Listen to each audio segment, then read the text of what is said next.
kalisering punong-puno ng tawanan. Kilig, saya at pag-asa sa inaabangan. One for more and more for more.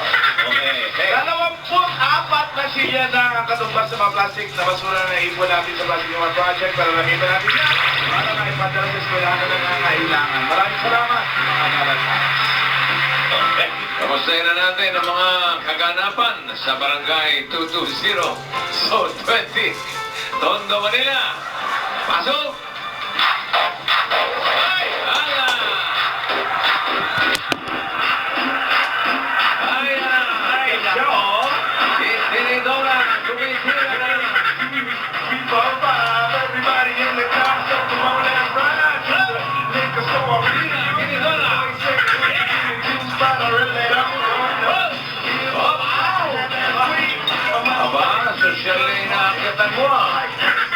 And as I continue, you know it's getting sweeter. A little bit of Monica. I get behind you.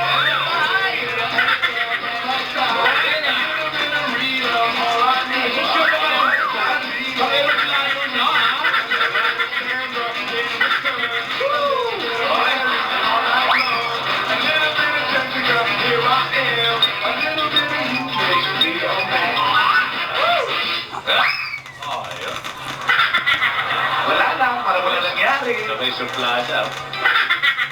Aba? Jingle pa.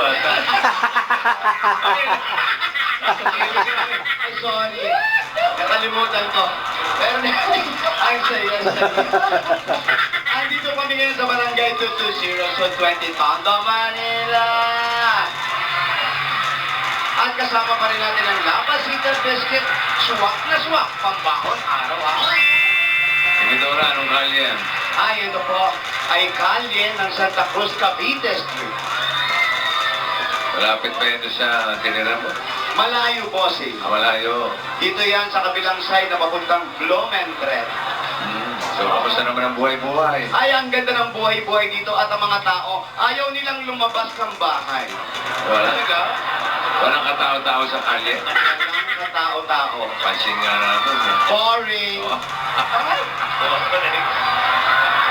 Fiesta ba siya? Malapit na. Kasi nga, alam nyo, si Tidora wala. Bakit? Ay nako, sorry po para sa inyong kaalaman. Kung sino man po ang nakakakilala kay Tidora, mga kaibigan o kay Tidora, ang nangyari po sa kanya yan. Oo. Ay, ayaw mo nakikita malungkot ka. Bakit? Hindi ka naman lang limitahan. Ano nangyari kay Lola Tidora? Lahat po ng nakakakilala sa Oh. In pain, in pain. Tara. na-murder po. Oh. Ano? Ha? Na-murder po yung kuko niya. Hinlalaki. Nagpamanik yun. Opo. Lahat na ata ng sakit kinuha nitong babae na to. May sore eyes. Ngayon naman. Kundi sore eyes, nagkukulap pa minsan-minsan. Ngayon naman, namatayan ang kuko. Kailan lang yung big? Yun na nga eh. Ipakikrimate daw. Yung kuko. Opo. Oh, ano siya? Oo. Nag-ayos na rin po siya ng pag-alis niya. Ha? Aalis na uli siya. Ayos na siya? Ayan na nga. Oh. Baka siya na yun. Baka siya bumalik. Basta siya. Ay, ang lola ng mga lola. Sino ito? Ate. Umupo ka, ate. Hello. Ay, napakabait na bata nito. Panay ang talk, panay ang text.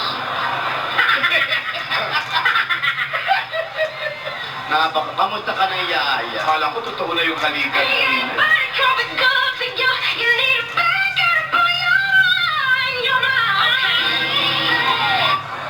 Ayan, masaya daw siya.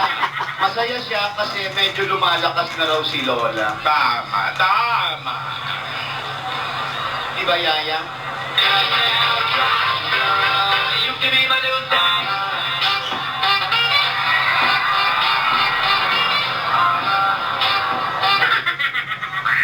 Ayan. Ayan, masayang masaya din daw siya kasi malalaman niya na kung sino na ang mananalo sa Bulaga Pamor Wildcard Edition. Sabihin na ngayon. Ayan, malalaman na rin kung sino ang matutulungan natin sa Alda Battle of Fort the Akyos. Ano? Okay, pakiulit lang. Yan po yung Alda Battle for Akyos. Baka naman po. Kasi nga bading Akyos. Yun.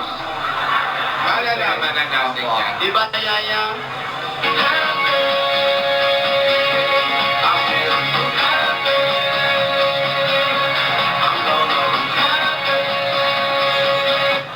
Hindi raw siya masyadong masaya. Pero bukas na raw yung second monthsary nila. 2 buwan na! Huwebes pa bukas. Opo, Webes. Pang 2 buwan na, Boss Joe. Salamat naman. Ayan, di ba? Gusto na si Lola ni Dora. Lola, kamusta ka na raw? Masaya, Marvin, kasi medyo lumalakas na ako. At kinasasayo ko, tumatalab ang mga gamot. Chewable, Ball. edibola, Ball. drinkable. Ayan. Di ba, Yaya Dad? Ano